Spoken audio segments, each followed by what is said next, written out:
right, here's a nice sing-along song. You guys heard this one?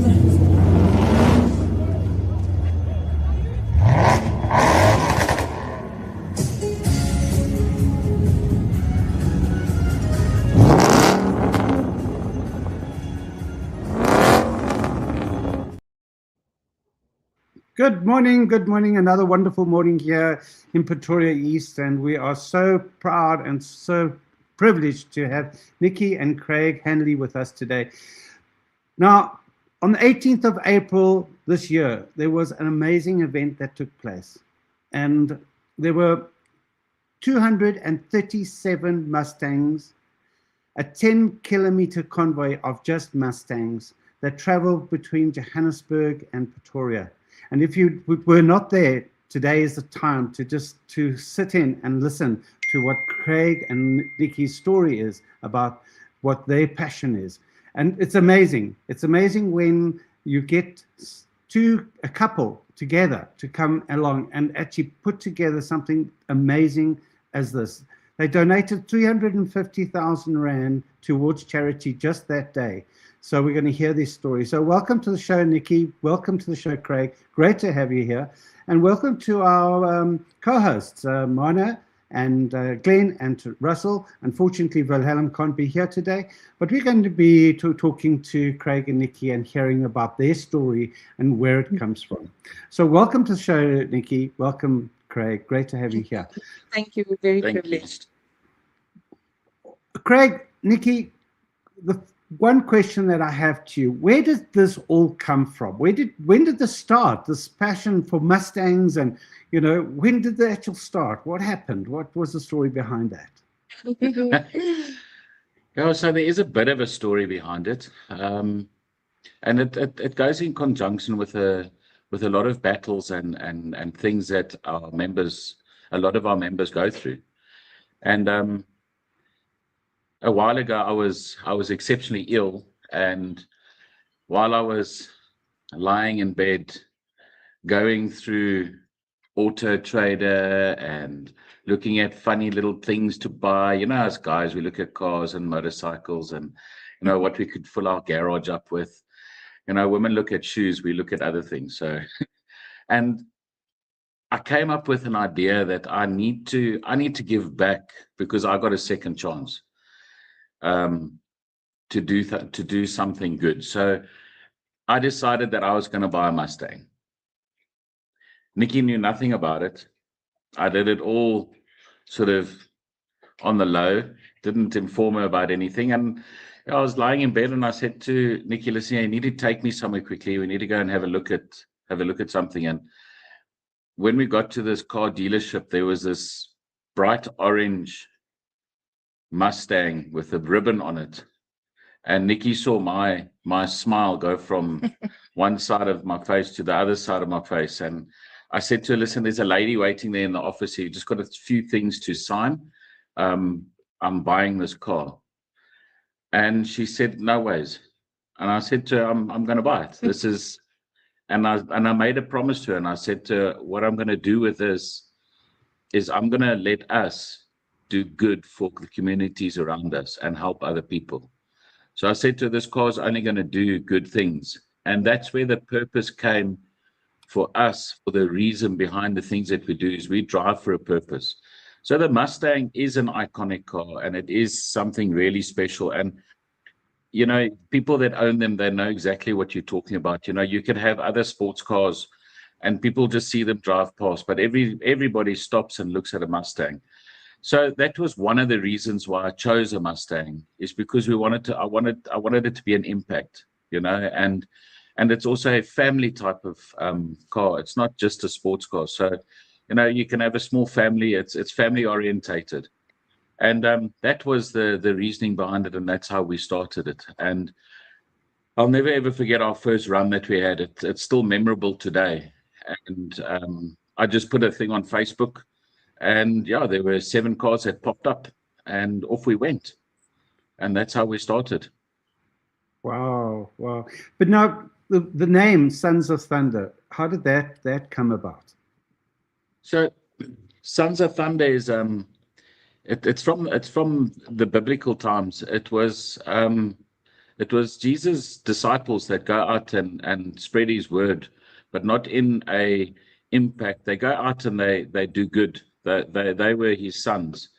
And that's where the name came from. And they usually go out with a command, and they go out with power. And it's not a thing about sons and girls, and it is actually sons of thunder. That was it was Jesus' disciples. There were few of them that were his sons that went out. It was also, we did our first run. We didn't have a name. We were just going to have fun and do good. With the first run, we visited a little orphanage. We helped the kids out.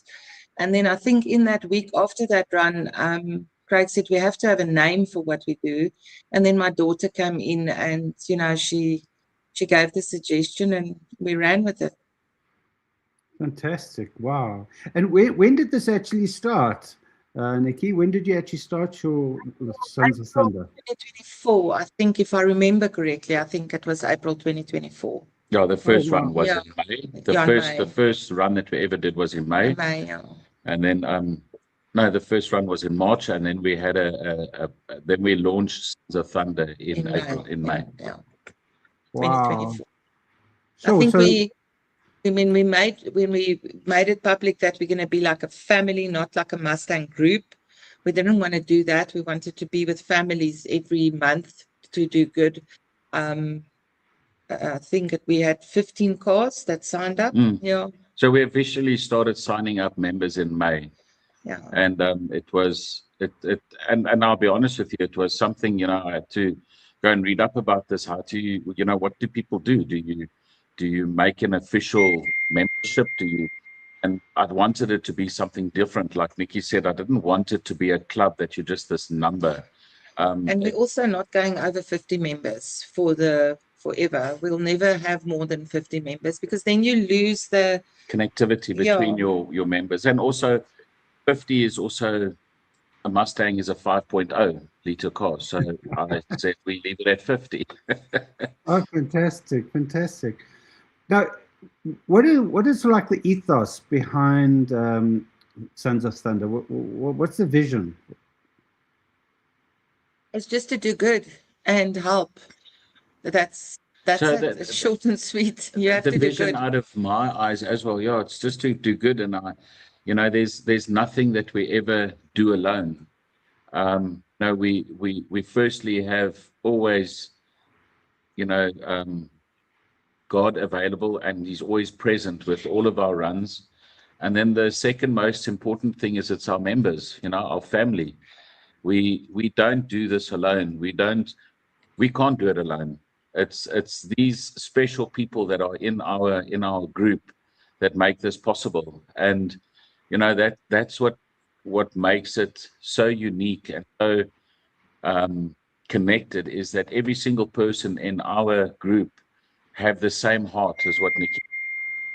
So that's what makes us very unique. And then we all have the same car, and that's just the cherry on top. Yeah. Sure. And the question I have is, what type of people, and I think you really answered that, but what type of people would like to attract to your club? And I assume, having now achieved 237 cars coming to the event, that you have 50 members. So, it was actually it touched my heart quite deeply on that day. You always have numbers running through your head, and you think, I wonder what it's going to look like. And, and firstly to see, that the group that you have accomplished such a large event, and to sit back and think that these members actually take up about a quarter of this whole convoy. And, we have people that are waiting to get into our group, and they want to be part of it. And it's nice to feel that way, in a sense that, you know that there's a lot more people out there that want to do good. And, in the current state where we are in South Africa, a lot of these places don't have that. They can't get any funding or any support or anything. And, it makes it very, very special when you see that amount of people 237 Mustangs that gave a portion of their finances to do something good. And it just goes to show how many good people there are actually out there. A lot of them did it for just the ride, just the drive, but at the end of the day, they all did the same thing. They all had to open their wallets, and they gave with no question. They gave their funds, and that's to see that happening. I think it's a miracle in itself, to know that there's so many people that still give from their heart. Yeah, I think what you guys have achieved and what you did was absolutely amazing. And I think from my point of view, I was there. I was also with my Mustang in the group, and I must say it was an amazing experience. But I'm going to hand over to Russell. And Russell, I'm sure you've got some questions there that you'd like to ask Craig and Nici. Over to you, Russell. You're muted. Russell, you're muted. There we go. Unmuted. It's interesting to hear your story. I come from a non-profit environment, and it's not easy to do fundraising for a cause. We all, because the cause is so close to our heart, we all think, oh wow, everybody thinks like us and everybody feels the way, but then you realize it isn't. So I enjoy maths and went and did the maths, and I looked at this, and you guys have done something exceptional. So I think one of the questions, and being from the fundraising or from the MPO environment, how did you get people to buy in? Because it's interesting. I thought when you started and I heard 237, I thought, wow, that's a big club. That's quite a headache when you look at it from a administrative side. But I see what you've done, where you've actually got a nucleus of 50, which is actually very clever. But how did you get the other 100 odd, 190 odd, 80 odd people to buy into this? Yes, I think it is. One of my comments when I was looking at the video is, you always get that one guy, don't you? That one at the end that's revving, and you always get that guy. But how do you even get that guy to say, listen, I believe in this cause and I'm willing to actually part with my money? Now, I know people that drive Mustangs don't really battle that much, but still, it's those type of people that work very clever with their money, so they don't just squander it. So what was your thought process, and how was your, let's call it, marketing approach on that? I think it was the record, to be part of this amazing event that's never been done in South Africa. We started with that you can be part of this amazing event with this amazing vehicle. And I'm going to say the wrong thing, but I think a Mustang owner is a different owner. It's not like you, Craig, always say to me, it's not a sports car, it's a muscle car. And it doesn't matter where we go on other rallies or when we're in a big group, where you go with a Mustang, it's from an old person to a young person. It feels different. So I think for whoever owned or owns a Mustang that heard that they could be part of a record attempt, and with that, we had to sell the charity part after that. And while you're doing that, you're going to do good. Then that was easy. So yeah, the day that we launched it amongst the Sons members, the Sons of Thunder members, I was sort of sitting there and thinking to myself, okay, so what price tag do we put on this? So when I came up with the price of 1,500 Rand for Sons of Thunder members and 1,600 Rand for non-members, it was, at first I thought, that's going to be very expensive. And the moment I launched it, out of all of our members, I don't think there was one person that said no. So I took that as an idea. Obviously, I know that everybody gives from their hearts, and I thought, okay, well, it's a good number. And so the initial idea was to get a lot more cars. But it was our first large event that we've done, and the funds that we had to do marketing and to bring this out into the public, it was very difficult. And just to put everybody in the picture, there was we needed to market this a lot more. And what we did is we were on another run, Sons of Thunder run, and just to show you how passionate our members are about what we do, is we went for a breakfast run to De Wilt Castle in February this year. And I spoke to everybody while we were having lunch, and I said, listen here, guys, we need to do something. And that afternoon, the Sons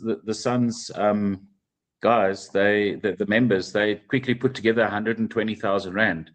From their hearts. Because we had to pay for our video, for our ad on Jacaranda. We had to pay for the advertising on Radio Jacaranda. And, you know, these members, this family of ours, they just gave willingly. And when I saw this happening, and it was, this is going to take some momentum. And, you know, then we're obviously trying to look for sponsors and some funding. And it's very difficult, you know, especially once they've done their budgets. I mean, we were in February already, so budgets are already done. Yeah. And we had no sponsors in February. We had no sponsors. No we had plan, nothing. no nothing. We had a date. We had a date. And, you know, when you hear things like the South African Air Force Base is going to let us use their venue at no charge, they just want a donation. You know, you kind of think to yourself, wow, somebody is really planning something for us, not to pay for a venue. It's hectic. And so we saw this vision, and the vision was coming. And then one day Ford approached us and they said, okay, they'll be a title sponsor. And we thought, okay, wow, this is now, it was 2 weeks before the event. And it was kind of, wow. Everything just fell into place. Everything. Yeah, it was almost as if a puzzle was being put together, and the numbers started climbing, you know, on the ticket sales. And as the numbers were climbing, I was thinking to myself, okay, I'm going to have more money to give to charities. Because what we did is the money from all the tickets, and you can go and do the maths, all of that money that the drivers got together, we gave away. So that was my condition to everybody that was involved in the project. I said, because a lot of these events and things, people say, okay, right, well, when people pay for their tickets, we use that money to fund the logistics. But I said, no, we're not going to do it that way. That money will stay. And on the last minute, if you guys were there, you'll see we were a bit delayed with our charity, the handing over. It's because we were waiting for the final figure. And when we got the final figure, I had already worked out the percentages per charity that we were going to give to. And we were only planning to give away 300 according to the numbers that we had. But on that day, we had a few more entries, and it went up to 350,000. And yeah, it was just, again, from people giving from their hearts. And the positive side of the Mustang, again, it's the most iconic car in history. It's been used in more films. It's been sold more. They've sold more Mustangs than any other car in the world. And everybody throughout their life has seen a Mustang, and old, young, new, something touches their hearts. So in that one comment from both of you, you've answered my 3 other questions, which is brilliant, because that, sorry, Russell. that stops me from got to hang on this podcast thing. When I start speaking, I don't stop. So I'm in good company. I just want to look at it from my perspective, and you guys have probably know this, but I'm just going to use this. I'm going to use this moment extra to say this. I think what you've got a solid foundation now.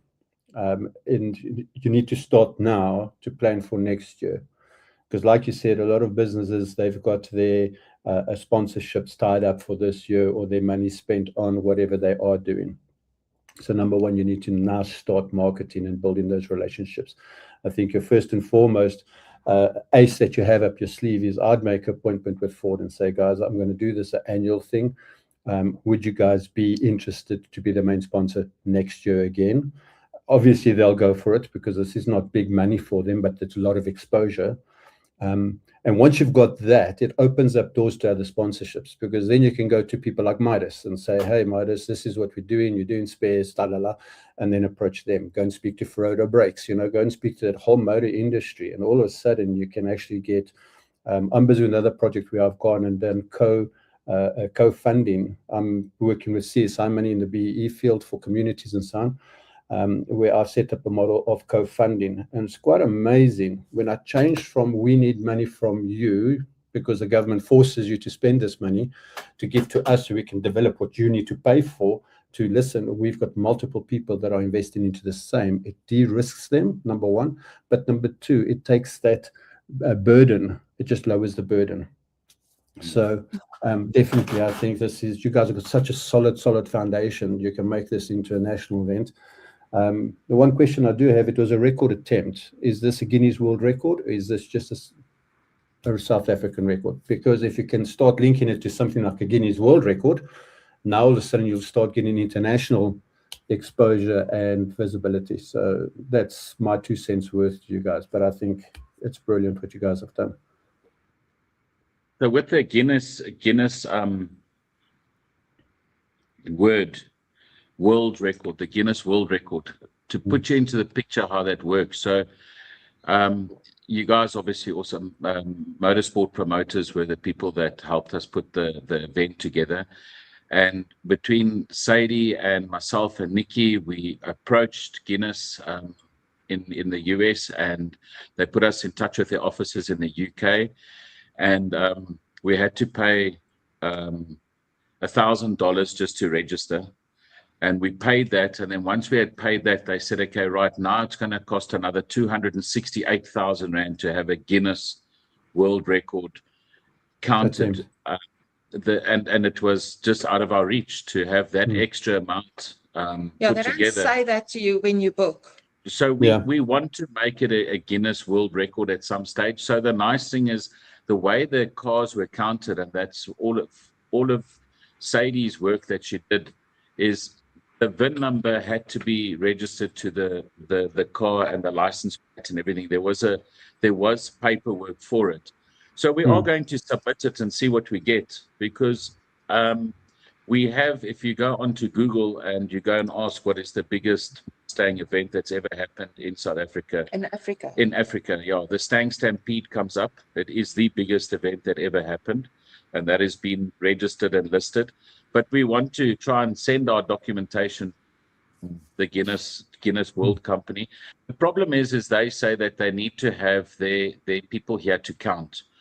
You know, if you had a person that was balancing a ball on his nose, you can have one person looking at it and counting the time. But when you've got all of these vehicles coming in, you might have a Mustang there that's got a Camaro motor in. Then the thing is null and void. It doesn't count anymore. So it's very strict. So we would like to attempt it. If we can get the funds for it, we'd like to go for a Guinness World Record. So we are going to try and do that, because there hasn't been an official count yet with any event anywhere. I think if you can link that type of approach to a big corporate, a bank, for example, because that will fall into their spend, their advertising spend, because that is good exposure that they'll get, or a Discovery Bank, or one of these organizations, because they've got the money to spend when it comes to their marketing. And they're always looking for something special, something different, something that will really attract attention. This can, especially if you guys grow to the size where the television then starts going and saying, wait a minute, we need to look at this. And you start getting that type of exposure. But I think I've run out of my time. Thank you so much. I'd love to have a coffee with you guys one day and just hear more about it. But more than welcome to come visit us. You're more than welcome to join us on a run. You can follow our Facebook page. Come and join us when we're doing something. More than welcome. Thank you, Russell. Thank you. Good. Thanks, David.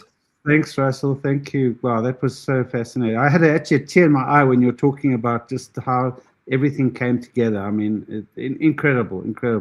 I'm going to hand over to Mana. Mana, over to you. Yeah, I think I've learned in my life and my business that sometimes you just need that little bit of faith, like a mustard seed, and that's your foundation. And I really like that. I also use that in my business. I'm doing my business on faith, and it's amazing. But what I want to talk about to you is like when people see that final convoy coming in, you see the excitement and you hear the sound of the engines, and you can actually feel it in your guts. You can feel it in your core. But I can just imagine behind the scenes, there must have been serious planning. What were your biggest logistical challenges on the day? Sorry. The day. On the day, On the day, yeah. when we woke up at 3 o'clock that morning and it was pouring with rain, I and remember. everybody was The flying. WhatsApps were flowing through. Is it And- raining there by you? Is it raining in Kruger? Is it raining? We wanted to know if it was raining in Cape Town because it takes an hour for that, or Durban. Yeah, we just wanted everything. And there was pilots phoned to, because they've got a separate website where they go to see about the weather. And then eventually Craig left here. I think you left here at 3:30 in the morning. Yeah.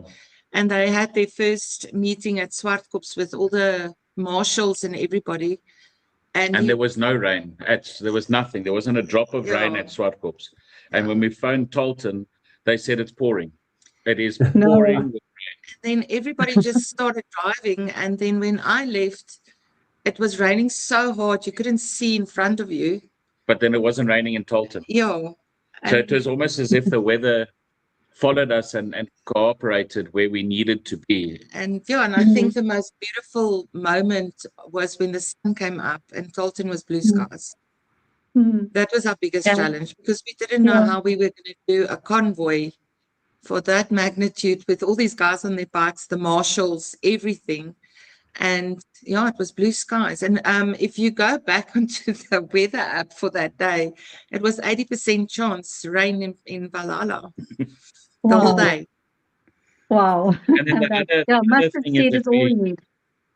You know, we were with the convoy, you know, when we do our runs and that kind of thing, it's 30 cars and it's not too bad. You can control it. When you got that amount of Mustangs, we weren't aware with what Swanee and the Jock and Think Bike had arranged for us.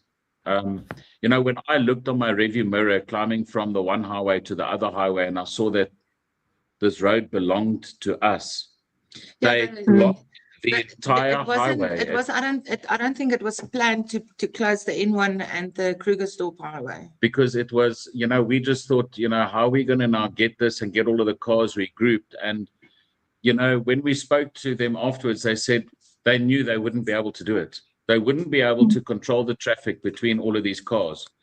And, you know, the one black chap that I spoke to from TMPD, he said he's never seen anything like this in his life before. He's done so many convoys. It's been controlling traffic. And he says there was just something that they said, block the highways, and it was done. And we thought this was amazing. But, you know, how Wow. do you bring 237 cars into one little driveway? Yeah. It was yeah. it was a huge challenge the whole way. And we thought, okay, well, this was fantastic. Yeah, it worked out very well. And I remember, you know, seeing all the people that pulled off next to the road with their cameras and waving. And it was absolutely amazing to be part of that. But being in the insurance industry, I have to ask, how did you manage safety when you have 237 Mustangs, a 10-kilometer convoy, spectators, traffic, I and think public all of spaces involved? Yeah. All of the praise goes to MS Promoters. And Think Bike. Yeah, and Think Bike. But Tony from MS Promoters is the best to with these convoys. He knows exactly how to manage it. You listen when he talks. He's like a captain of a big ship. He knows exactly what, where, and how, and he controls the marshals. You just sit in your car and you enjoy it, but you don't know what's going on, you know, to do it. But they were, Promoters was amazing with all of that. They handled all the logistics on that. And, you know, a lot of people say, or, you know, might think, yes, see, that orange car is the fastest Mustang in Gauteng. It's always in front. And I'll tell you something, when you're driving, I have 2 radios and I have a cell phone and I've got to monitor all of this and I'm trying to keep everybody. And I can tell you something, it's not difficult, but I wouldn't say it's an easy task. You know, to still concentrate on the road, and then, you know, you've got information coming in that you must follow, and it's not just a matter of getting your car, hey guys, follow me, I'll meet you there.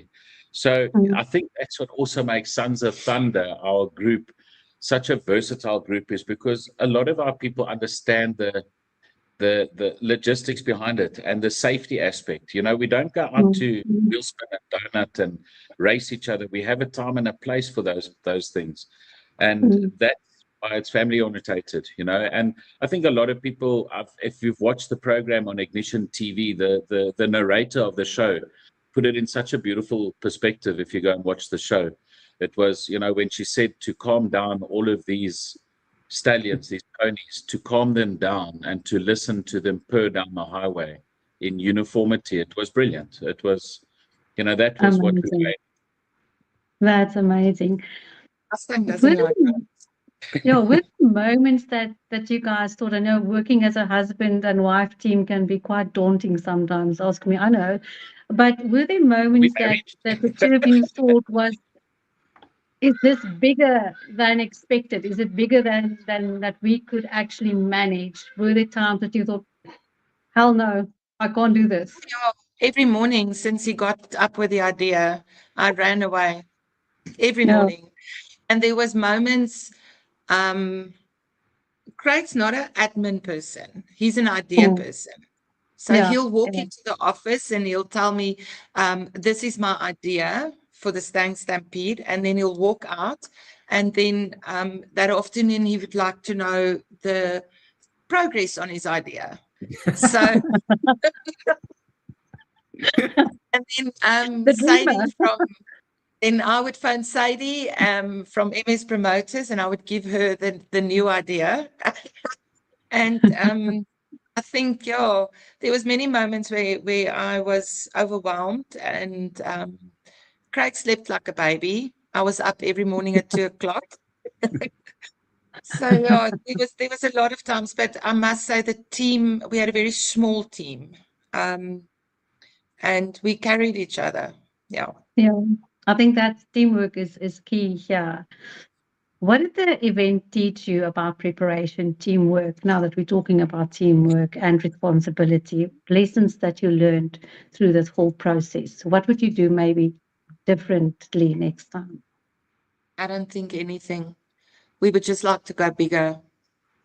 The team that we have is... Yeah, we had, you know, Sadie and Tony that controlled the event, and you know, my son Keenan, he did the majority of the marketing. My sister, my family, everybody. Nikki's sister and family, you know, we needed people at certain places, and there was just no budget for it. So we told our family members, you know, well, you must jump in. Because we couldn't ask the members of Sons of Thunder, listen, can you work in the VIP area for the day?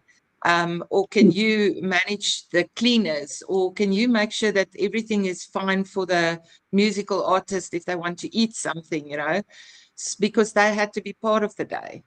So we basically had cheap child labor running around everywhere.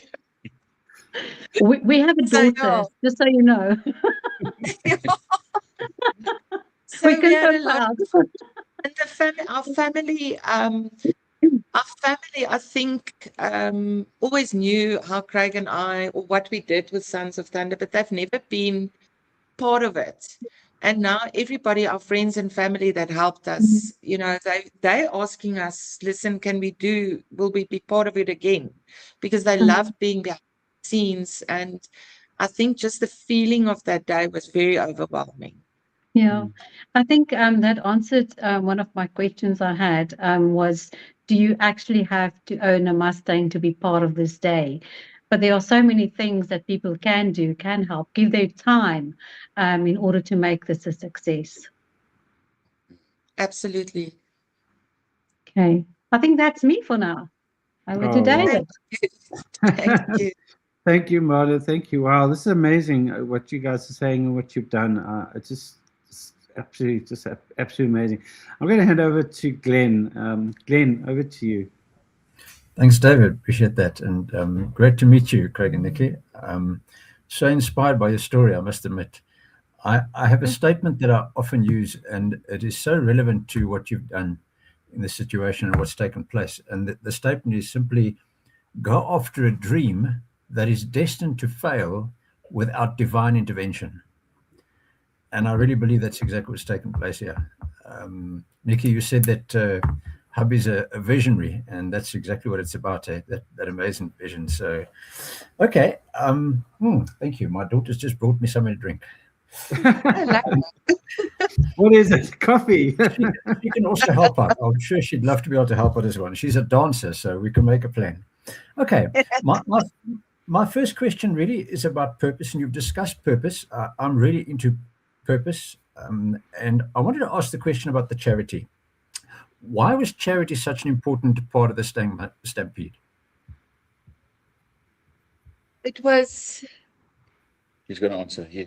No, you Me. can. Yeah, So it's emotional. there's a lot of emotions that goes behind this, and it's when people look at charity, they first sort of step back and they try and analyze it and see, is it true, is it happening? So there's a lot of flags attached to charity. Sure. And when that saying goes, they say charity begins at home. Yes, it does, but it's when you're at home when you start giving charity. So charity doesn't have to, in essence, be money. It could be going to a school. I mean, Nici and I have been to a school where the girls playing netball don't have shoes to play. They're switching between teammates. And we would go and buy shoes for them. It could be a person in your own children's school that their parents can't afford to send their pro athlete on a tour. And so that is also a form of charity. Correct. But why was it so important for us with the Stang Stampede? I'm getting there. So, for example, the run that we're doing this weekend, we're doing rugby boots to give to children that don't have rugby boots. They're switching between players. So the important aspect for me was that I wanted people to see that charity comes in different forms. If you follow our Facebook page, you'll see the different forms that we do it. It's from giving toothpaste to giving 350,000 Rand away. And the importance behind it is, like I said earlier, our country doesn't give anymore. So we could all blame that. We could all say, okay, well, so be it. But the main important part for me was that the people that are doing it from their heart. So it's not always so much the charity that you're giving or what you're giving. It's the time that all of these people have given up to give back. And that's the important side for me. Absolutely. Brilliant. Love that. That's all about service at the end of the day. Service. And I know it's probably an emotional thing, but what was the feeling that you had when you handed over that 350,000 Rand to those charities? I mean, it was obviously split to different charities. So, yeah. But I mean, what was the feeling? What was going on in your mind and in your heart at that point? Oh, it felt like I couldn't be there. Yeah, it was. If you go and have a look at the footage, you wouldn't see me on the stage. I was hiding the whole time because it was. I've never done that. So look, it was very emotional from the different aspects. We had people in our group that were saying, we asked people, what charity can we assist to? What can we do? And I tell you, it's very difficult to go and sort of pinpoint a charity and say, okay, right, they need that. Because like I said, you're always skeptical. There's so many flags coming up when you're giving money out. So, that's why one of the reasons we don't like just to give money out. You'd like to try and do something that's controlled. Yes. So it's very difficult. And, from some of the charities that we gave out to came close to our heart. One is the gender-based violence. To just a brief rundown, Nici's sister was unfortunately and her daughter. They were both murdered by the father and the husband in Hardepeerspoort Dam. They were both shot, and there was nowhere for the grandchild to go. There was nowhere for Nici and her sister to go for counseling, and you try and find these gender-based violence places and the phone rings, nobody answers. So it took us a long time to find the right one.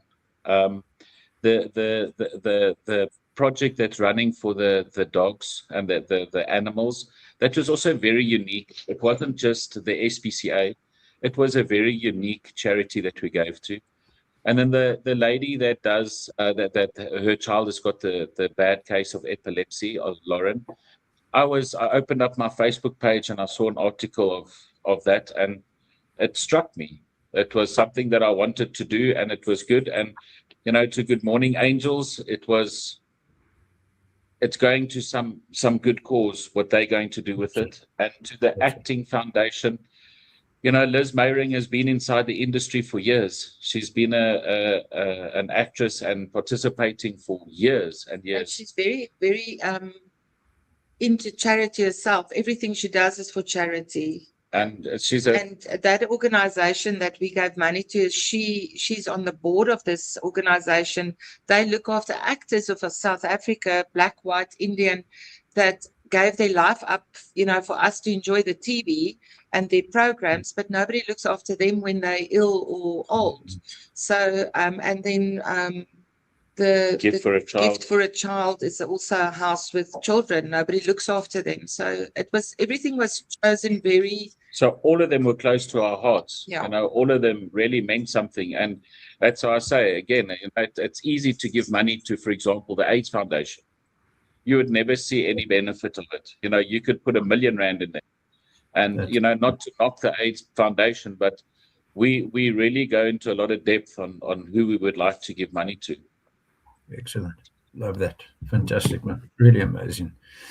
Okay. Let's move in a different direction right now. Let me ask this next question. For many people, a car is a passion. You turn that passion into a contribution. So my question is, what does that mean to you personally?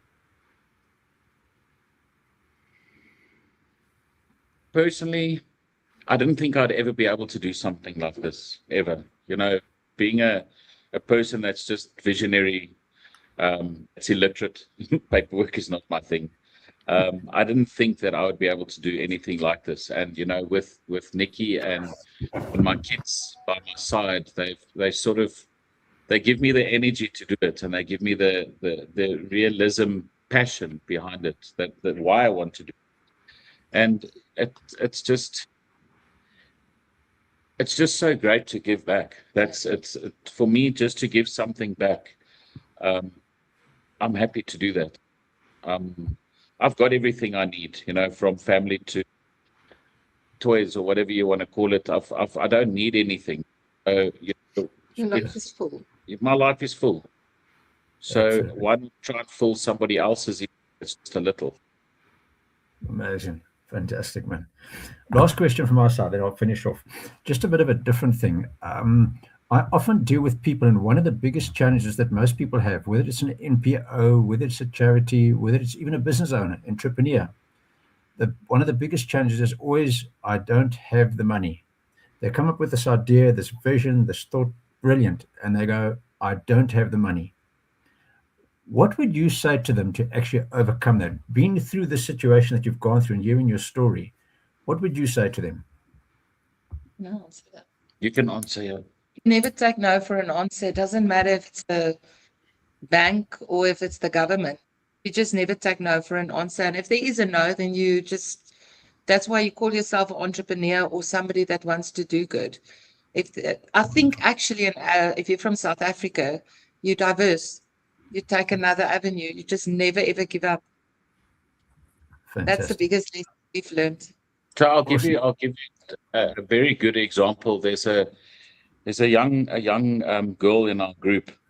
I won't mention her name, but I think she's in her 20s. How old is she? She's young. She's young girl. And this is initiative. She made something on that day. Stang Stampede. She does crocheting. She does crocheting, and she made a really big teddy bear. And out of her own, she went and sold raffle tickets.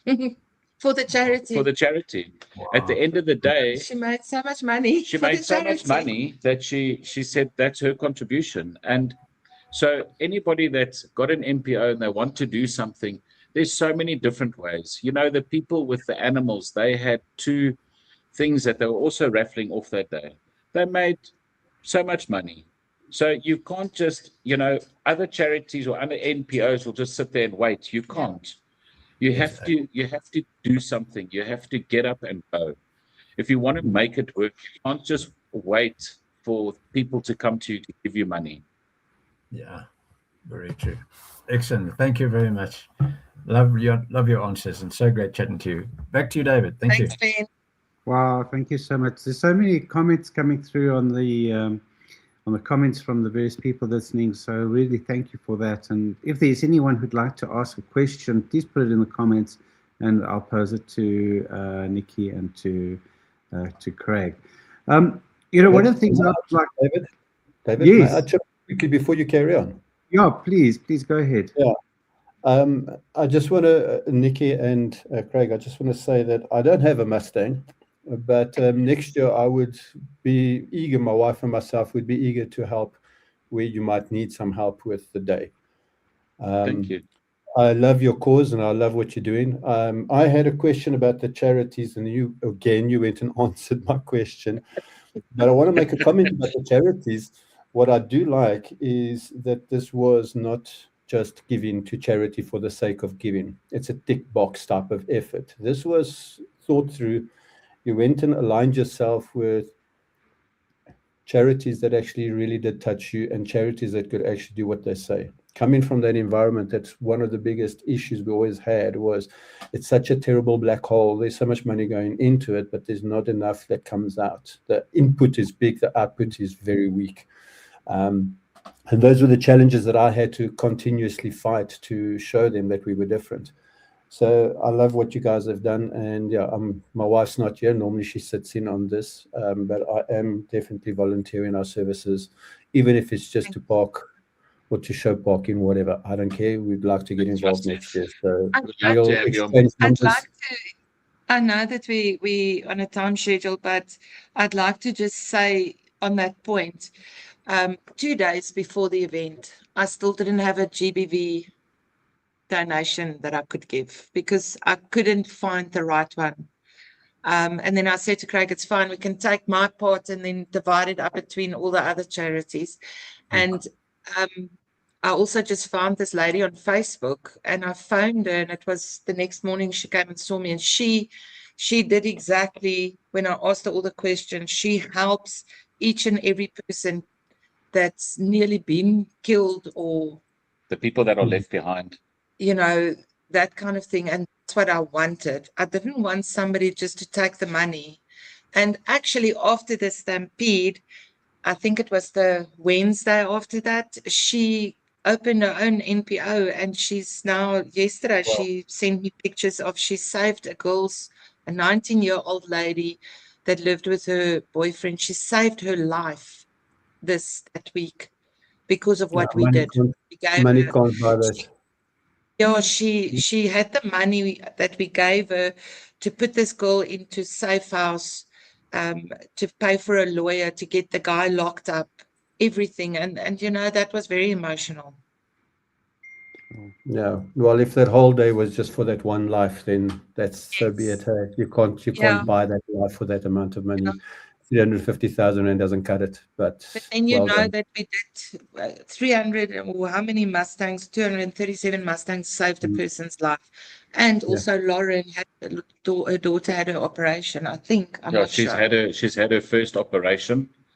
So her seizures are getting less. So, there's things that's happening. And, the gift for a child, they were going to be taken out of their house that they were living at. We paid their rent for them, in advance. So they've got a roof over their head for their children. So, it all, and Diane's going to let us know what Good Morning Angels is going to do. And so it's an ongoing thing. It's not like we said earlier, just this hole where money's going into. It's been dispersed, and it's for the right people and going in the right direction. Thanks, David. Thanks, guys. Sure. Thanks, Russell. Sure. Thank you so much. One of the questions that I have, and unfortunately Wilhelm couldn't join us today, and was, how do you actually make sure that your community and the members of the keep on going in the same direction that you're going at the moment? How do you do that? We What's the don't make ethos? sure it just happens. It's Because everyone's hearts are the same. you know when we when we post a run on our group, and Nici and I always sit there and say, "Yes, I wonder how many people are going to join." And before we've even closed our eyes, there's 20 cars on a breakfast run, and it's for people that's going to be giving, and they and then there's days when we say to everybody, "Listen here, guys, we're going to take a break, and Just have a we're ride. just going to go for a drive, Mhm. and just recap and recharge, and then the next time we have a run again, then there's blankets for everyone and shoes and toothpaste, and when you tell a bunch of Sons of Thunder members, "Listen, guys, we're having a dry food run," we always expect, okay, we're going to get a bag of rice from each member. Our members fill their boots with dry groceries. They don't just come with one little, they fill their boots. And it's just the people that that are in Sons of Thunder. It's out their hearts. There's no other way to explain it. Yeah. Wow. And what's your next event? What's your next event that's taking place? We got Sunday, the 24th of May, we're doing the rugby boots. And then the last Saturday of May, I'm just not sure of the date. Sunday, sorry. We're doing a blanket run where we'd like to go and give that to an old age home to keep the old people nice and warm. Just waiting on which one we'll go for. And then we haven't thought further than that. there are a few other runs in between, but I'll wait for the ideas to pop into the office and then I'll execute. So Sons of Thunder members can be looking forward to some drag racing with aeroplanes. Yeah, before the end of the year. Before the end of the year, we've got a racetrack day that we want to try and do. You want to try and do? That's one of my ideas that I've got, I'm so happy I'm in this meeting. I've just been filled in about the future. Well, I think it's amazing what you've accomplished, and I wish you all the best in what you do. I am a member of your club, so Sorry, we are. We are Mon and Yes. myself. Yeah. Your wife is there, David. So And then we've got Russell that's going to work for us next year. Yeah, and there are few people have really come up with their ideas already. And what I'd like to ask is, if people would like to donate and actually be part of this, how can they get hold of you, or where can they get in touch with you, or if they want to donate to, say, for example, the blankets or the rugby boots happening this weekend, or the blankets or any of the future items, or want to follow your group, how do they do that?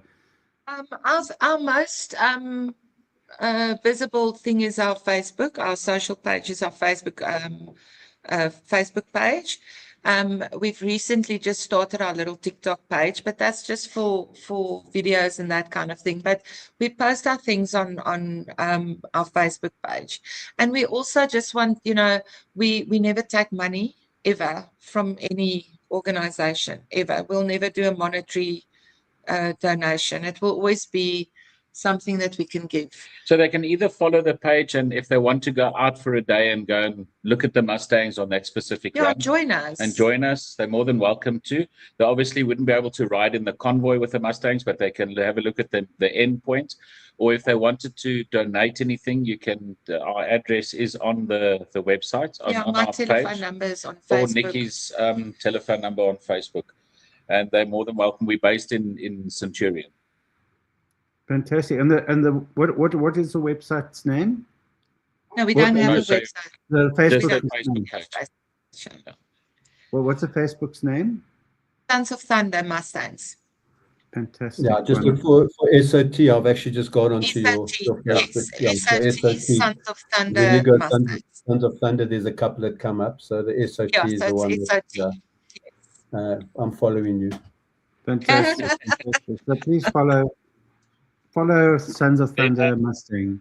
Thank you. Yes. What I would like to do is go around the room and just ask what's the biggest takeaway that each of us have. I'm going to start with Mana. Mana, what is your biggest takeaway from what's happened today in our discussions?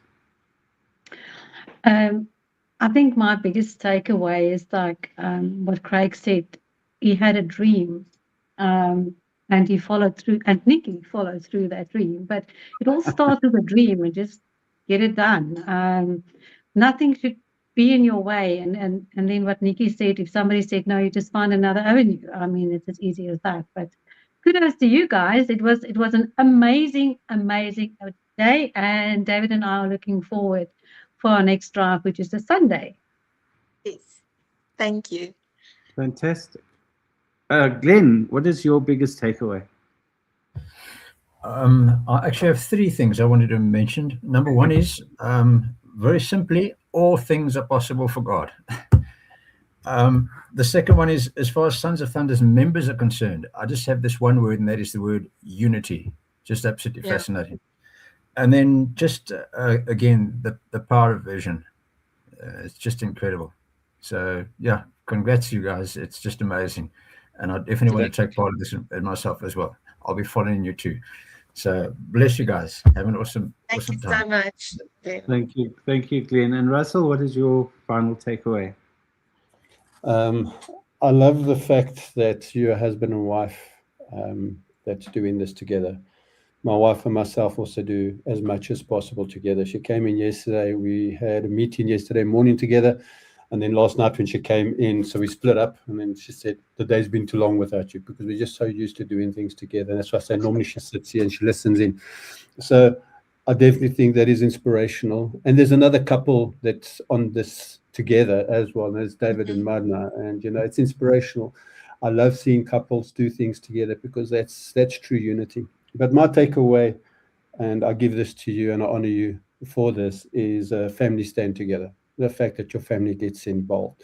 And when you said that, I said, you know what, family is not always blood. I want to be part of that family. And that's why I said I want to volunteer and help, because the unity of people standing together with the same purpose, I think that also makes you family. So yeah, my big takeaway is family stand together, and witnessing you guys as a couple doing this stuff together, your business together. It motivates me, because that's what we do. That's what Annalise and myself do. So I'll definitely set up a meeting with you guys. I'll bring through my wife so that you can meet her. And yeah, I want to see where I can help. I'm going to give you guys, I've got your number on Facebook. I'm going to give you a call. I'll help you guys with a website, design a website for you guys and stuff. Thank you. Thank you. Thanks, Russell.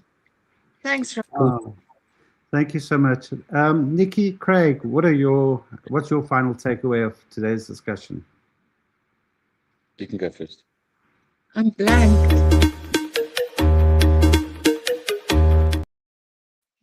There we are. Okay, you go for it.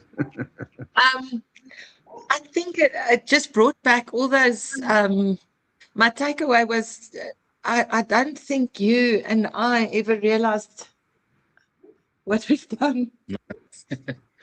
Not us, everybody. Yeah. Everybody. We didn't do it. I don't think Sons of Thunder members also realize what they've done. You know, you're just in it for getting the stampede done, and you knew what had to be done. But I don't think we realized the impact that 50 odd couples got to do. I don't think so. I realized that today. Sure.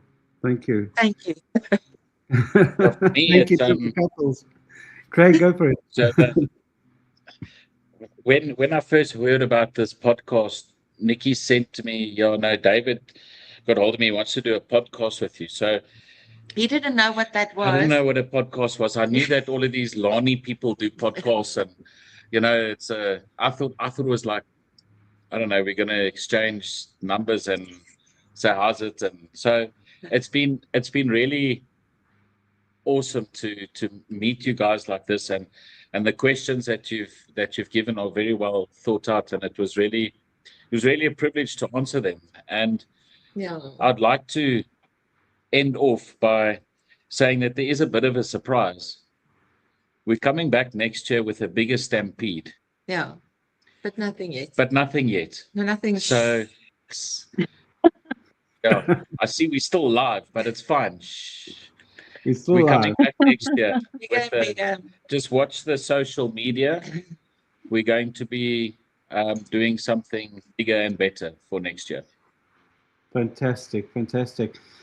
And from my side, I think here sometimes impact does not just arrive quietly. Sometimes it arrives with a 10-kilometer convoy of Mustangs that changes people's lives. And I think that's exactly what you've done. And even on today's podcast, you've changed my life and you've changed others' lives. And I see there's tears in eyes in all of us. So thank you so much. And thanks to our audience for listening, and join us next week. And Thank you. Are we done? No, we're still live. Well, David disappeared. We're David still live, but David tends to disappear at the end of conversations lately. Martha, your mic is on mute. Sorry, happened? there we go. Normally at this point in time, David's thing goes off and there he comes running with a few Great Danes following to my office. And then we ended together. Yes, come. I just This want to is say, when Nikki and David goes Craig, down from on my his side, knees in front of Marna on a weekly Hey? basis. He yeah, goes down on his knees. yeah, there he goes. Here he comes with Shadow following him. Shadow is the biggest Great Dane we have. It was quite amazing to have the two of you today, and because giving is part of my passion in life, so it's amazing. But giving should be not giving with expecting something back. I think you have to give from the bottom of your heart, and that's what the two of you did. Thank you for that. And thank you to all the Sons of Thunder members. Thank you. David We and will Marna, be don't you able want to tell us how you guys experienced it? Because I mean, you guys took part of it. Oh,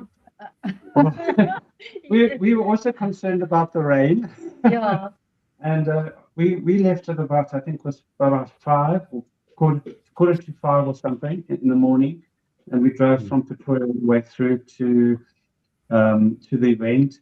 And we didn't know what to expect, and it was just amazing. And just, when we got there, it was a bit of confusion of where to drive and where to park. And then, everyone just came together and helped and that. And it was absolutely amazing just to be part of that. And, the one thing when we were driving the convoy, obviously now, Mustangs go fast. And we were going so slowly. We're driving like so calmly and like, it was crazy. Yeah. But I think it was the longest it took us to get from Joburg to Pretoria in a Mustang. It took a long time because obviously it was something else and whatever. But it was incredible. We loved it. Good. Need to get the Great Nice Dane moment. with us Nice quickly. What's that? I think we're still live, by the way. So Yeah. Yes, I'm still going to live. go back to my computer, get back on, and then you guys carry on chatting. I think the most amazing moment was when we got close to Swartkops. The Air Force Base gave us a Alouette helicopter to fly above us. And I was driving, I think I was driving behind, I think I was car number 5 or something, I can't remember. And Craig was car number 1. And as Craig came at Swartkops to turn left into the Swartkops, the helicopter Yeah, the Alouette saluted Craig. Oh wow! Wow. Oh, wow! And when we were driving down, I don't know what that road is, but the Ford Tracker monument is on your right. And when I looked to my right and I saw the Ford Tracker monument and the Alouette helicopter in the distance, it was like, and just to touch on that, our helicopter that we had arranged, there was a problem with it taking off from where it had to take off. So we weren't going to get a helicopter. And out of the blue, And Colonel Flock from Swartkop says, it's fine. Let's put the Alouette up and you guys can use it for the photo shoot. And it was, just there and then. It was like, how does this stuff happen? What is our pilot's name? The Brain. Yeah. Captain De Bruin. And Oh, it's wow. just those kind of things you don't think that it all just falls together. And everybody that's driving in the convoy thinks, see, this is such a nice touch, but nobody. No, it was happening. We were told that the helicopter is not going to be there that day, and the next minute there's this alouette flying on But top you of us. know how the pilot, the brain, when you get close to Pretoria and you're going to take that off ramp, that last bridge, that off ramp we took to go to Voortrekker Monument. Eupheus Road. Yeah, Eupheus Road. I don't Eupheus. know if you guys saw it, but he was hiding behind the bridge. And as Craig came over the hill, he lifted up and he was waving at Craig like to say, I did it, I'm here. And that was like moments like that nobody knew about, but we knew. This is amazing. Like those questions you asked, what was the logistics? We didn't know about half of the logistics God gave us. That just sort of fell into place. Yeah.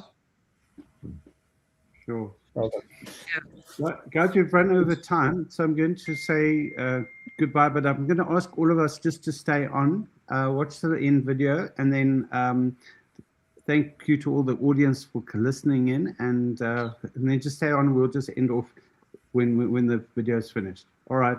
Take care, everyone. Have a fantastic week, and see you next week. We've got On Sunday. we'll be talking about branding and the importance of branding. So we do business stuff here as well, but yet this has been a very emotional and very, very impactful event. So thank you very much, Nici and Craig, for being here and for sharing your experience and your wisdom in your vision and actually how you accomplished this. So thank you. Thank you. Thanks, Thank you to everyone. everybody. thanks, guys. Bye. Bye, everybody.